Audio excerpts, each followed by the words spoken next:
Бишкектин жашыл көчөлөрүн аралап келе жаткан агайыбыз Кыргыз Республикасынын маданиятына эмгек сиңирген ишмер, белгилүү сүрөтчү, бир катар мамлекеттик жана эл аралык сыйлыктардын ээси Орозбек Молдобаев. Агайды өнөр-канасына залкарлар Чыңгыз Айтматовдун, Алыкул Осмоновдун, Сүймөнкул Чокморовдун, Муратбек Бегалиевдин портреттери тосуп алат. Орозбек ага бул сүрөттөрдүн жаралыш тарыхы, маани мазмуну тууралуу ар бирине токтолуп өттү. Мисалы, Алыкул Осмоновдун акындык кудурети боюнан төгүлүп турган образын, Сүймөнкул Чокморовдун, Муратбек Бегалиевдин кыргыз маданиятынын улуу өкүлдөрү катары образдарын жараткысы келгенин айтат.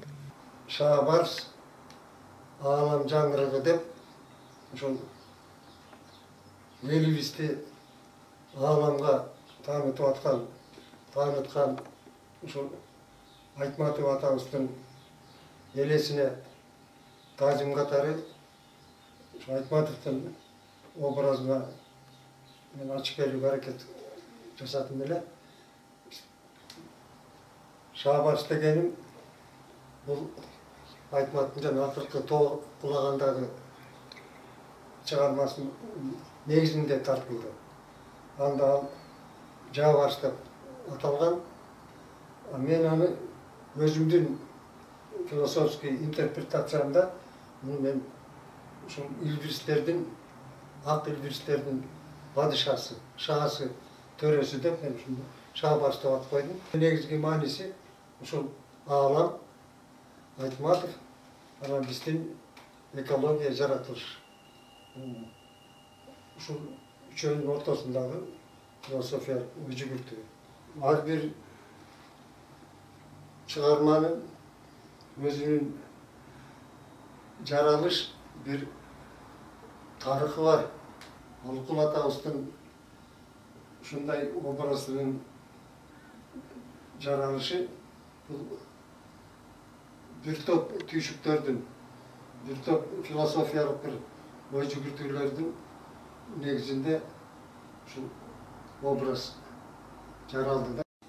Бул кийинки чыгарма бул Кыргыз өңү деген аталыштагы биздин жалпы кыргыз элибиздин эң сүймөнчүлүгүнө айланган сүрөтчү, актер ушул Сүймөнкул Чокморов байкебизге арналган. Бул жерде Чокморовдун образы ушул креслода, мындай айтканда жанагы трондо отурган бир ушул интеллекттин төрөсү катары, падышасы катары ушундай символический ушул трондо отургандай композицияны түзгөн элем. Мында негизги бул образды тереңдетип турган бир символика мынау радуга. Бул радуга баягы сүрөтчүлөргө тиешелүү бир шилтем. Аты Кылым Залкары деп мен ушул Муратбек Бегалиевдин образын түзгөнгө мен аракет кылдым да бул жерде. Планетага тарап бараткан популярдуу композиторубуз ушул Бегалиевди мен ушул аалам менен байланыштырам да. Орозбек Молдобаев карапайым адамдардын турмушун чагылдырган айыл кечи, көк сай, ысык нан жана башка көптөгөн көркөм сүрөттөрдүн, мындан тышкары Разаков, Скрябин, Ахунбаев, Манасчы Касмамбетов өңдүү кыргыз каймактарынын портретин жараткан.